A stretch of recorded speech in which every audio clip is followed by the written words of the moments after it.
We're live in 3, 2...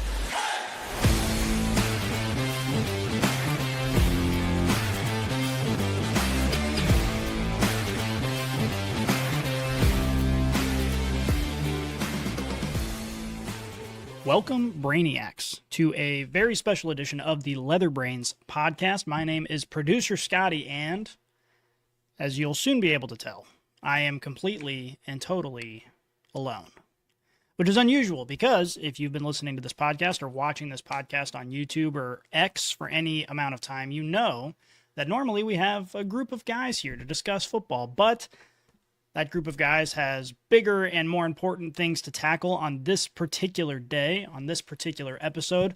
So I am going to try and carry the weight and do this thing on my own. And luckily for us, there isn't a lot to discuss. Free agency is in full swing. We got a chance in previous episodes to talk a lot about the big headlines that have kind of hit the news. But in this particular episode, we're going to be discussing 3 to 4 pretty big signings that have taken place. And I'm going to do my best to walk you through them, keep you entertained, keep you informed, and also not make myself look like a total and complete ass. So we'll see how that goes.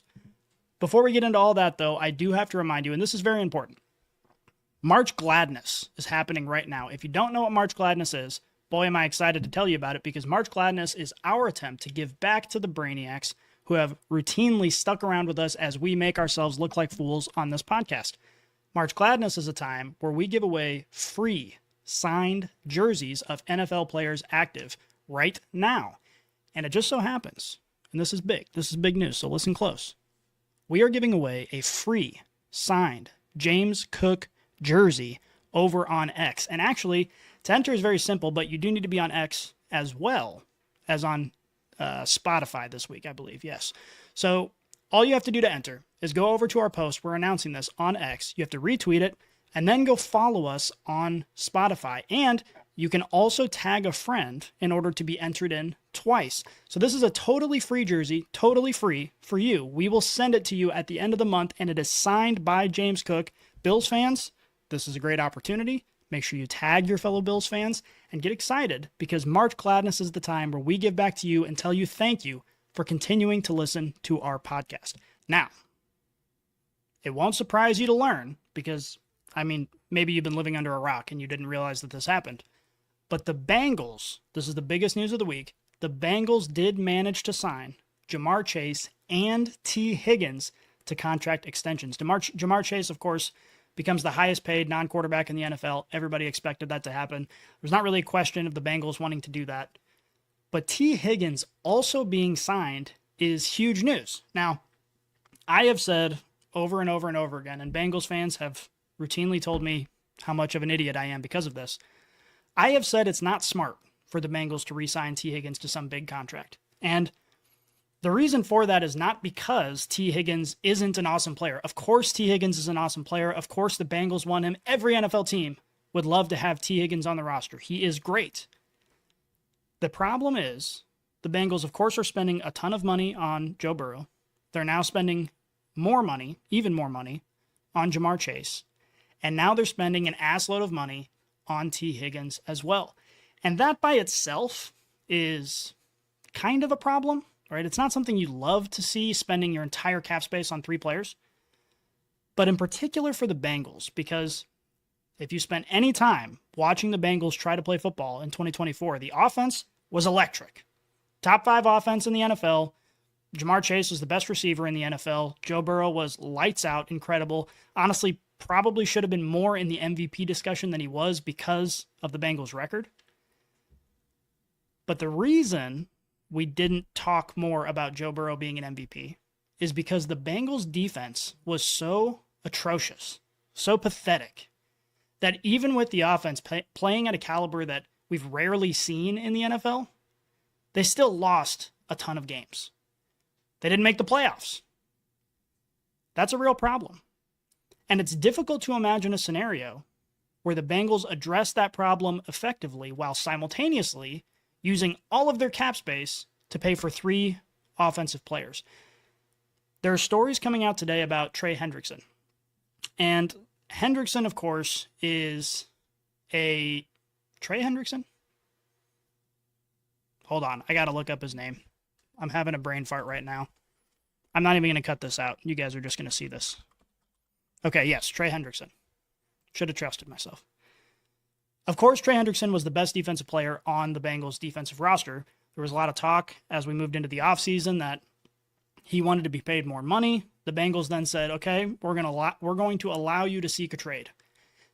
And the question is, did the Bengals actually want to get rid of him? Were they trying to free up cap space to do other things like what we saw on the offensive side? Or did they just want this 30-year-old defensive player to go out and try and get top dollar with other teams and realize, oh shit, I'm kind of old now. I maybe don't have a ton of top-level years left in my career. Maybe I shouldn't expect top dollar, and maybe I'll be willing to take a little bit less money to stick with the Bengals. It's still unclear at this point. Now, by the time you watch this or listen to this, we might have definitive word on that. But as of right now, we don't yet know if he is going to be with a new team or if he's going to be back with the Bengals in 2025. The thing is, though, that it doesn't really matter. Hendrickson's an awesome player. Again, another one of these guys that any team would love to have. But we saw him on this defense in 2024, and despite the fact that he's awesome, didn't really make that much of a difference. This defense overall as a unit was just so terrible that Hendrickson didn't really make that much of an impact in terms of winning games. So, yes, of course they want to keep him. They're not going to be able to pay him top dollar, which is the point I think that they were trying to make by allowing him to seek a trade. If they end up keeping him, that's better for them. But this whole thing is just, I don't know. It's very interesting because as a fan, as a Bengals fan, you're happy. You're like, yeah, we got Ja'Marr Chase, we got T. Higgins, we got Joe Burrow. Joe Burrow is happy. By the way, there was a whole nother side of speculation saying that if the Bengals weren't able to make it work with T. Higgins, that Joe Burrow might become upset. Kind of like Carson Palmer did back in the day. The Bengals are notorious for being sort of cheap and not paying their top players and caring more about making money as an organization than winning football games. And there was some worry that Joe Burrow might say, all right, I'm out. I'm done. I'm going to go find somewhere else because this organization is not going to allow me to win. And you sidestep all of that conversation by making these signings. However, you have to address the defensive side of the ball. And now with limited dollars, you're going to have to address it in unique and creative ways. Are the Bengals capable of doing that? Are we going to see, it's sort of like a super high risk, super high reward kind of situation, because this is an offense that can win a Super Bowl. There's no doubt about it. But if the defense remains so terrible that the offense can't win Super Bowls, well, then you're in a situation where you are spending all of your money on these players. And that might not just affect you for this year or the next few years. That might affect you for years and years into the future of this organization. Like, that could be a very real problem for a very long time if you're not capable of coming up with real wins right now. And we haven't even talked yet about injuries, because Joe Burrow managed to stay healthy in 2024. That's the exception, not the rule of Joe Burrow's career so far. We have to recognize Joe Burrow has had a real problem with being on the field consistently. And yes, they made it to one Super Bowl. That's great. But in order for that to carry forward, Joe Burrow has to stay healthy. And T. Higgins also kind of has an injury problem. He missed 5 games in this last season. These guys have to be on the field in order for them to overcome this lackluster defense, and that's putting it mildly. These guys have to be on the field, and we've sort of forgotten about the injury problem with Joe Burrow because he was healthy just last year.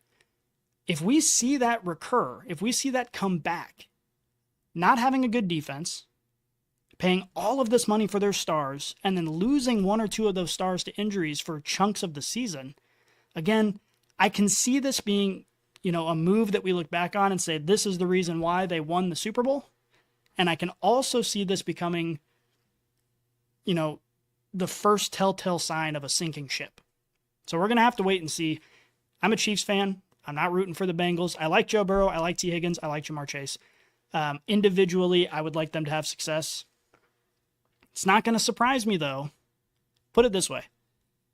it would not surprise any of us if the Bengals are competing for a Super Bowl in the next couple of years. It also wouldn't surprise us if the Bengals are missing the playoffs because of injuries and because of a terrible defense. We could see both situations sort of play out. So I guess we're just going to have to wait and see, but this is a real playing with fire situation. I said many times that they need to let T. Higgins go because they need to address this defense before they can hope to consistently compete for Super Bowls, especially with the injury history of Joe Burrow. They have to do that. They've chosen to keep T. Higgins, so now they have to get really creative on the defensive side in order to maintain a high level of play over the course of several years to come. So we're going to have to wait and see. Now let's move on. Everyone's favorite topic is, of course, Aaron Rodgers. It's actually kind of amazing that Aaron Rodgers, in the latter half of his career, is just always in the brains of NFL fans. Like, can you remember a time when you're thinking about football and Aaron Rodgers wasn't just kind of like floating backward in your subconscious? He's just always there. There's always headlines about Aaron Rodgers. He's always doing stuff during the season and the offseason. There's always drama with Aaron Rodgers. He's either, kicking ass and dominating the league, or everyone's like, what the hell happened to Aaron Rodgers? We're always talking about Aaron Rodgers. And that time has come yet again, because as of right now, at the time of me sitting down to talk to you, there's no definitive news about Aaron Rodgers, but quarterbacks are slowly kind of going here and there. And we're now down to just a handful of places that it would make sense for Aaron Rodgers to end up at. Number one, of course, you have the Giants looking for a quarterback. You have the Steelers still trying to figure out what they're going to do at quarterback. And then there's a lot of talk now about Aaron Rodgers going to the Vikings, which objectively is hilarious. I mean, that would, matching the story arc of the person who came before him and ending up at the Vikings would be very, very funny. And there's, a lot of headlines floating around out there right now saying that Aaron Rodgers would prefer one of those teams over the other two. And obviously, nobody on earth would be surprised to learn that Aaron Rodgers would like to end up with the Vikings over the Giants or the Steelers.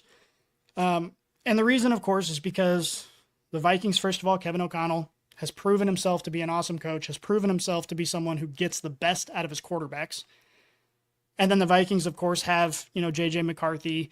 They made a couple free agent acquisitions. Jordan Mason, I think, is going to the Vikings. So this is a team that you can feel confident is going to make the best of the roster that they have. Last year, an interesting situation with Sam Darnold and J.J. McCarthy, of course. I don't think anyone really expected J.J. McCarthy to not be the starter. I know that Sam Darnold has had a disappointing career up until last year. People kind of thought he was a bust. People thought maybe he should just be relegated to being a backup. So when he got moved to the Vikings, people just assumed J.J. McCarthy is going to be the starter. In fact, there were a lot of people saying that if Sam Darnold ends up starting there, that might be an indictment on J.J. McCarthy as a draft pick. Like, okay, if you don't think he's better than Sam Darnold, did you make the right choice? That was sort of the question, that was the discussion being had. But then, of course, J.J. gets injured, Sam Darnold makes the start, and he actually plays very, very well. Right? He has a very successful season. What's interesting, though, is considering Aaron Rodgers stepping into that fold. Obviously, that's the place Aaron Rodgers would want to go of his remaining options. The question is, do the Vikings want any part of Aaron Rodgers? Now, if we're talking Aaron Rodgers in 2015, of course, yes, of course, one of the best quarterbacks in the league. But now, Aaron Rodgers, coming off the Achilles injury, came back and played for the Jets and looked just pathetic. Did not look good. And despite the fact that I've said many times on this show, the Jets on paper have a ton of talent. In fact, the Jets might have been the last place in the NFL that Aaron Rodgers would be able to find real success at this point in his career. And the fact that he not only didn't find success, but looked terrible and brought the entire organization down with him, that's kind of an indication that maybe Aaron Rodgers, it might be time to hang up the cleats. So the question is, from the Vikings' perspective, do they want Aaron Rodgers to be a part of the organization? Obviously, you run into a similar situation and sort of a weird turn of events that you did with Sam Darnold. The question is, if you're going to start Aaron Rodgers over J.J. McCarthy at this point, after last year's debacle, that's going to raise real questions about J.J. McCarthy, is it not? Are we going to say, okay, he's not out-competing Aaron Rodgers at this point in his career after what we've seen from him on the field last season? That's not really a good sign. But then, of course, Aaron Rodgers has the aura of Aaron Rodgers, and, bringing him on board to be a backup, to be a mentor to the young kid, just also doesn't really seem like a good move. And then you have to add in the drama. Aaron Rodgers always comes with drama, as I stated at the beginning of this little segment. He always comes with headlines. He always comes with a lot of media fodder. And in this particular case, you're going to get that regardless of what he does. Even if Aaron Rodgers has a come to Jesus moment and he says, okay, I realize at this point in my career, it's not all about me. I realize that I can't expect the world from any team that wants to take me on. I'm happy, even if he says, I'm happy being a backup and teaching J.J. McCarthy the ropes. You're still going to get that drama just because it is Aaron Rodgers and he's in this particular situation with a basically rookie quarterback who hasn't taken a snap in the regular season in the NFL. And I don't think the Vikings want it. The Vikings drafted J.J. McCarthy with the expectation that he was going to be their guy going forward. And then the injury kind of made that decision with Sam Darnold. But then, despite the success that Sam Darnold had, they chose to get rid of him. They chose to send him off and do other things. So that would indicate that they are ready to accept J.J. McCarthy as their future. Why would you get rid of Sam Darnold just to turn around and bring Aaron Rodgers on board and take all that baggage on board? Doesn't make a lot of sense to me. So even though that's the place that undoubtedly would be the best for Aaron Rodgers, not having to go figure it out with the Giants, I don't see the Vikings being interested in doing it. It just doesn't seem to gel with the other moves that they've made and the decisions that they've made regarding J.J. McCarthy. So again, with Aaron Rodgers, it's always up in the air until the last minute. He's always in the headlines for as long as possible. And it's just something we're going to have to wait and see what happens. But it would not surprise me if Aaron Rodgers ends up retiring, I'll be honest with you, because I don't think it makes sense. It makes a little bit of sense to go play for the Steelers. It doesn't make a ton of sense at all to play for the Giants. And the Vikings, I don't think they're going to want him. And faced with the situation where he's like, well, I got a rock, I got a hard place, and I got a place that doesn't want me, might be time to hang him up and, live the rest of my life in a teepee in South America. I think there's a real chance that we see that happen with Aaron Rodgers. Now, let's move on here and talk about another aging quarterback, which is Kirk Cousins. We just got news that Kirk Cousins got a $10 million bonus from the Falcons, and the Falcons are not interested in moving on from him, which is interesting. And the Falcons have made a lot of decisions over the last 2 years that will make you scratch your head. Number one, they decided to sign Kirk Cousins to a 4-year deal after coming off an Achilles injury. At his age, that by itself is a risk. Now, many of us, myself included, said, yes, that's a risk, but that's a great risk to take, because if you look at the Falcons 2 years ago, what they were missing was a quarterback, right? Trying to take the field with Desmond Ridder, and you look at Bijan and Kyle Pitts and Drake London, and you look at a defense that needs some improvement, but they're kind of on the up and up, and you're seeing them perform a little bit better. They made some acquisitions prior to last year on the defensive line to try and get more pressure on their opposing quarterbacks. And it seemed like they were just moving in that right direction. They have a lot of young talent, and all they need was an experienced quarterback, a game manager type quarterback that is capable of pushing them to that next step, someone that's not Desmond Ridder. So when they got Kirk Cousins, a lot of people said, wow, Kirk Cousins is 35 years old. He's coming off an Achilles injury. Is this really a smart move? I still think, yeah. I think if you're in that front office and you have that opportunity, I think that's a smart move. That's exactly what they needed. And then 2024 happened, and what we saw was disappointing. We saw, granted, this is a team with a brand new head coach. A lot of times that causes some friction. It takes a little bit to get going. but you expected them to at least be winning their division pretty handily. I know the Bucs are always tough. I know Baker Mayfield's been playing well, but you expected them with Kirk Cousins, with all the young weapons that they have, to kind of dominate their division.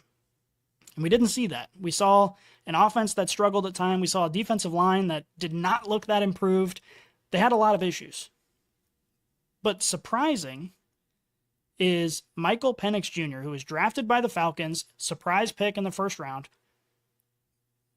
The Falcons decided to replace Kirk Cousins with Michael Penix Jr., despite the fact that Kirk Cousins is on a 4-year deal, despite the fact that they're still in playoff contention, despite the fact that they're still in contention to win their division, and they made this decision 3/4 of the way through the season. That didn't make a lot of sense. Right? If you wanted Michael Penix Jr. to be your guy of the future, why in the world are you putting him in at the tail end of the season when you're still in contention to make the playoffs and still in contention to win your division? Kirk Cousins wasn't playing great, but he had gotten you to that point. You were still competing. It's not like your team was getting blown out. And then they put Penix in. He played the rest of the season, and he played pretty well. But the question became, what are you going to do with Kirk Cousins? Are you going to pay all this money for a backup quarterback, a 35-year-old backup quarterback? And apparently the answer is yes. We speculated last week that Kirk Cousins might get moved. I think it would have been a good time to do that. There are obviously teams, as we've previously discussed today, that need quarterbacks. But they didn't. They gave Kirk Cousins his bonus. They said, stick around, be our backup. And I just don't really understand this. I'm obviously looking from the outside in, as we all are, and maybe it's the case that Kirk Cousins is just such a great guy, such a great locker room guy, such a great teacher that it's worth it to spend so much money to allow him to sort of mentor Penix. But I got to tell you, from the outside looking in, this just seems confused. From signing Kirk Cousins in the first place, to surprise drafting Penix, to swapping them out halfway through the season, till now, giving this bonus and keeping Kirk Cousins on and not entertaining the idea of trading him away, it seems like the front office is fighting with themselves and they can't quite figure out what the way forward is. Like they want Penix to be the guy. Obviously he's going to be the guy, but they're not ready to get rid of their backup plan just yet. And in my experience, when you're seeing front offices that are making moves like this that just don't really gel, they don't really come together, that's a sign that they're not sure of what they're doing. They don't know. I'm a big fan of the Falcons. I love this roster as it's constructed. I had a lot of expectations going for them last year, and I still think they can be competitive, especially in the NFC South. It just seems like they can win that division without having to do a ton. But I got to tell you, this doesn't give me a lot of faith. I am a little bit nervous. Now, let's move over to our last thing here, and this will be quick. Cooper Kupp was just signed to the Seattle Seahawks. This is another one that just kind of confuses me. I got to be honest with you, because the Seahawks, you're going to see a lot of different takes about what they've done this offseason. They basically took a hand grenade and hucked it into their locker room and said, we'll figure it out after that, right? After a 10-win season, they let everybody go, right? No more Tyler Lockett, no more DK, no more Geno. Let's get rid of everybody. And that by itself, after a 10-win season, is a little bit confusing, but you look at the age of Tyler Lockett, you look at the age of Geno, and you think, how far can we really take this team? Maybe we should start considering a rebuild. And even though that's a tough pill to swallow in a lot of ways, it does make some sense. So I don't necessarily hate the fact that they're like, okay, we're starting from scratch. Let's go back to the drawing board. But I am confused by the acquisitions, because those moves would indicate that they're like, okay, we need to draft well, right? We're starting from square one and we're building something long term. And then they acquire Sam Darnold. He's not the most expensive quarterback option in the world, but he also doesn't scream bridge quarterback at this point, especially coming off the best year of his career. Right? If you were imagining a team that wanted to start rebuilding from scratch, you would imagine them picking up Jameis Winston, or going to get DTR, or going to get Snoop Huntley, or someone like that. Trey Lance, whatever. Someone who everybody kind of understands this isn't the permanent solution. Everybody kind of understands that you should have low expectations for a while. We're trying to build something for the long term. But they get Sam Darnold. Sam Darnold may not be a bad option. He obviously played well. I think he played well in the best possible situation that he could have found himself in. So I don't know what that means going forward.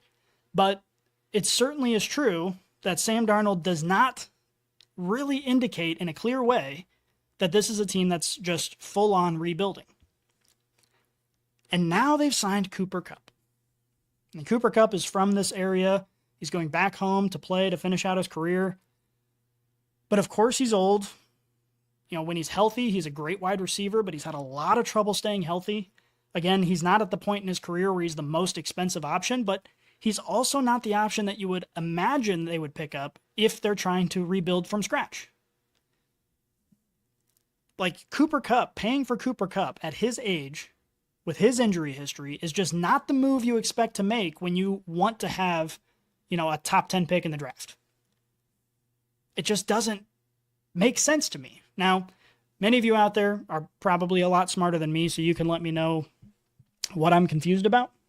But the Seattle Seahawks have just dumbfounded me, and I feel kind of bad for the 12th man. I feel kind of bad for their fan base because I don't know if they really know what to look for in 2025. I don't know what their expectations should be. I don't think they know what their expectations should be. Last week, we talked about how basically the front office said, hey, we're getting rid of everybody. You fans, you guys can take a little bit of time off. We're not going to be good for a while. And then you pay for Sam Darnold, and then you pay for Cooper Kupp, and the fans are like 1 foot in, 1 foot out. What do I do here? I don't want to be doing the hokey pokey in the stands. I just want like a clear message. And I think the Falcons need to deliver a clear message. I think the Seahawks need to deliver a clear message because the fans are just kind of left in this limbo where they don't really know what to expect. I think that could be a real problem. Now, I'm going to move on to a segment here. It's going to be quick. I know I'm by myself. If you've managed to stick around this long, first of all, thank you, Brainiacs, for dealing with me by myself here. But we added in a segment. As you know, I'm kind of an old man. I have a lot of old man takes, and we leaned into that a little bit in the following segment. So please enjoy and let me know if you never want me to do it again, because I'd be okay with that. Now listen, I have been bullied on this podcast for like a whole shitload of things. People bully me all the time. It's like I'm made fun of for being a Chiefs fan. I'm made fun of for my opinions about Dan Campbell, which, yeah, this is a podcast. I'm supposed to have opinions, but I can't give an opinion without shit getting talked to me by all my co-hosts. And so we're going to lean into that a little bit. One of the primary things that I am constantly lambasted about is my old man personality. I've got old man takes. I'm an old man at heart. And I'm 30 years old, so to many of you, I probably really am an old man. Some of you were born in like 2010, which is crazy. But, here I am, being an old man on camera for some reason, because some of you apparently want to see this. And I was told that there is a dark and scary place in our universe called the Am I the Asshole forum on Reddit. And I figured maybe I should check it out. After about 5 seconds looking into this forum on Reddit, which is a platform I never use. I know nothing about Reddit, and it seems like most of the people who are on it are pretty much all idiots. And that's where we're going to find a lot of entertainment, hopefully. So the Am I the Asshole forum is basically a place where a bunch of whiners go to complain about their lives and look for validation from other whiners.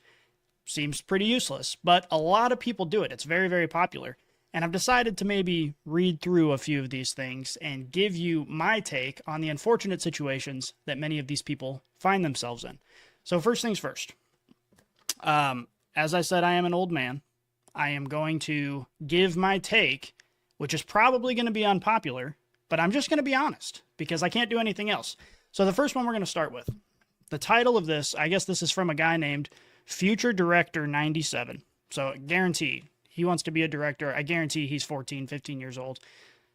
He says, am I the asshole for nagging about the money owed to me?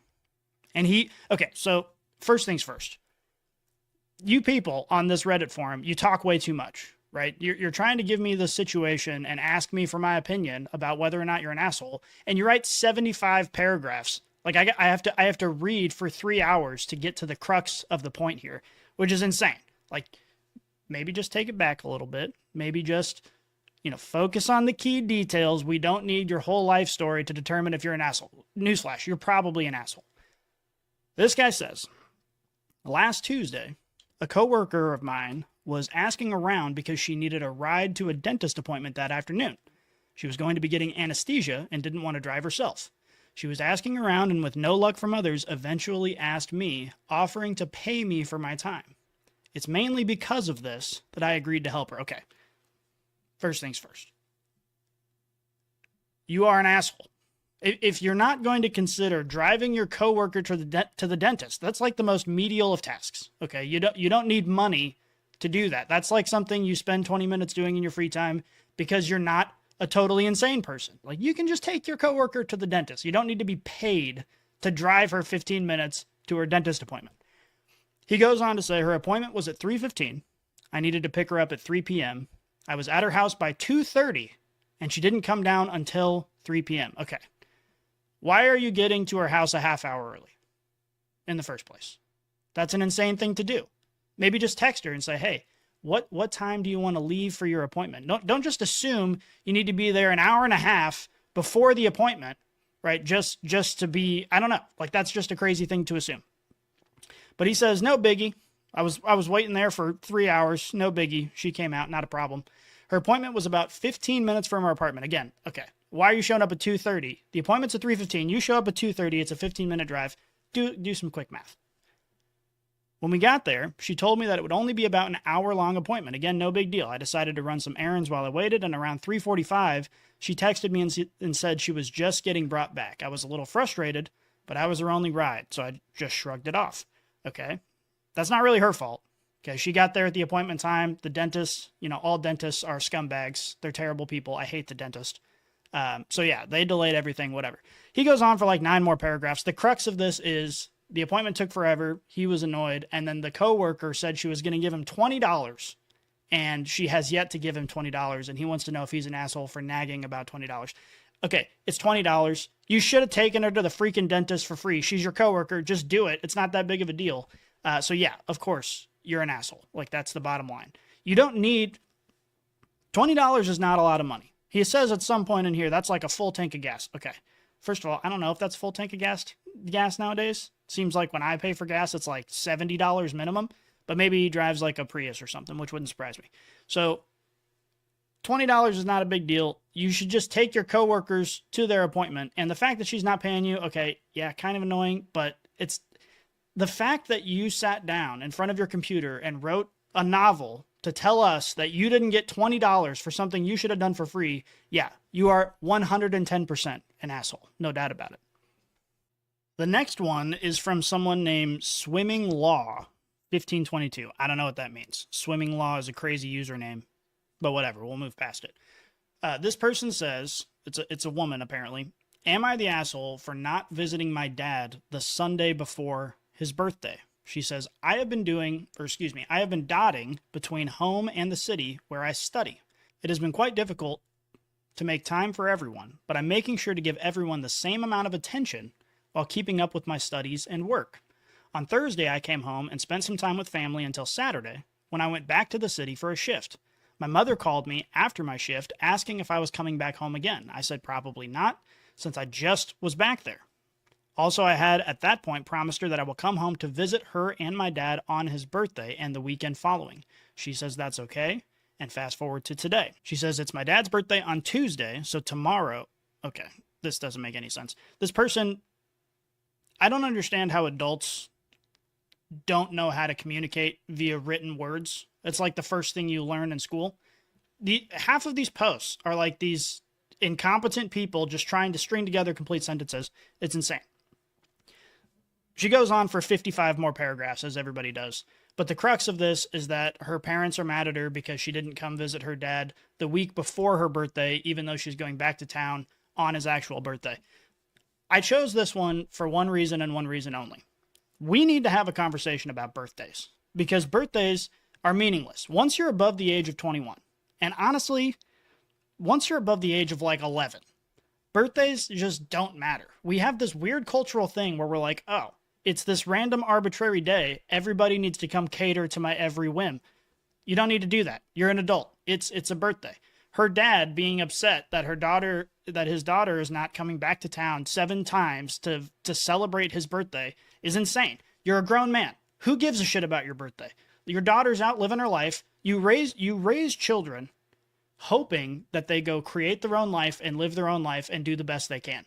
You don't raise children hoping that they cater to your every whim on this stupid random day that you have deemed so important that it all needs to be about you. Let your daughter do whatever you want. This lady, maybe this might be a rare case, but the person writing this, despite the fact that they chose to write 75 paragraphs about their life on the internet for some reason, she's not really the asshole because birthdays are irrelevant. We shouldn't care about birthdays at all as an adult. If I get invited to a birthday party as an adult, 9 times out of 10, I'm going to say no. Once you're, if you're above the age of 11, okay, your birthday doesn't matter. I hate to break it to you. For those of you that I talked to earlier that are born in like 2010, your birthday doesn't matter anymore. Forget about it. It's irrelevant. Nobody cares about your birthday. It's a random, arbitrary day. We don't want to make our whole lives about you for 24 hours for no reason at all. Once you get to the age of like 90, okay, then your birthdays start to matter because it's like, wow, I'm impressed that you haven't managed to kill yourself yet. I'm not going to make it that long. So at that point in time, okay, your birthday kind of matters. But between the ages of 11 and 90 years old, don't invite me to your birthday party. I'm not leaving my house. I'm not disrupting my entire life to go celebrate a random day with you. It's nonsense. All right, the last one comes from somebody whose username is Kiss Me Cherub. I don't know what that means. You're an asshole already because that's a ridiculous name. They say, am I the asshole for not splitting the bill when my friend got lobster? Okay. Splitting the bill. Who does that? Is that a thing that people do? Like, I understand splitting the bill in 1965, okay, when you have to pay with like 75 quarters or whatever the currency was normal at that time. It's 2025. Okay, the restaurant has the ability to take individual cards from people. You can pay for your own meal, right? There's this constant weird cultural thing that we have where we all go to a restaurant and we say, oh, I wonder how we're going to pay for this meal. Are we all going to split the check evenly among 15 people? Are we going to do the card roulette thing where you all put your cards in a hat and then one person's stuck with a $500 dinner bill and everybody else is scot-free? Just pay for your own meal. I don't get, this is so dumb. The fact that we're still having conversations about, okay, I got a salad, this guy got, a 5-star steak dinner that cost $200. Should we split the bill? No. Why would you split the bill? Just pay for your own meal. This person writes 75 paragraphs about how they, got a $15 meal and their friend got an $85 lobster tail and their friend wants to split the bill. Okay, not only is your friend an asshole, but you should just cut them out of your lives, right? You have no time for a moron who thinks that you should be subsidizing their lobster tail. Just pay for your own meal. If you're an adult and you expect to go to dinner and not pay for the food that you ordered, you're an idiot, right? You're not just an asshole, you're a moron. That's just the way that it goes. I don't understand why we're even discussing the possibility of somebody else splitting your meal. Just pay for your own meal. It doesn't make any sense to me at all. So no, I guess this person's not an asshole. Again, you're automatically an asshole by writing on this forum. But you're not an asshole in this instance because your friend, you know what? I take it back. You are an asshole. Why are you hanging out with people like this? People like this should not exist. You should definitely not be friends with them. In fact, we should deport them to the sun. If you expect somebody else to pay for your meal, rocket ship, Elon Musk, straight to the Mars, straight to the sun, right? You are off this earth forever because that's the dumbest thing I've ever heard in my life. I can't believe you people made me do this. Sitting on Reddit, reading all of these idiots' comments. It took me 4 hours to get through these 3 Am I the Asshole forums because these people don't know how to be concise or write in complete sentences. I'm never doing this again. That's the bottom line. That is all the time we have today, Brainiacs. Again, thank you very much for sticking with me throughout this episode. Thank you very much for holding strong throughout this crazy offseason and free agency. we got a long way to go before we get football again. So we are going to squeeze every bit of juice that we can out of these headlines, and we're going to talk about them with you. Again, remember to go over to X, retweet that post for a chance to win a signed James Cook jersey. You got to follow us on Spotify as well. If you're not doing that already, that's a crazy decision. You should definitely do that right now. But go get your chance to win a free James Cook jersey. And again, thank you very much for tuning in. I am out.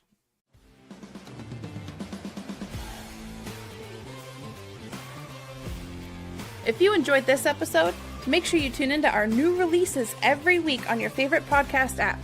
Follow us on Twitter, Instagram, and Facebook, and check out leatherbrains.com for all of your fantasy football needs. And remember, Brainiacs, a championship should be more than a fantasy.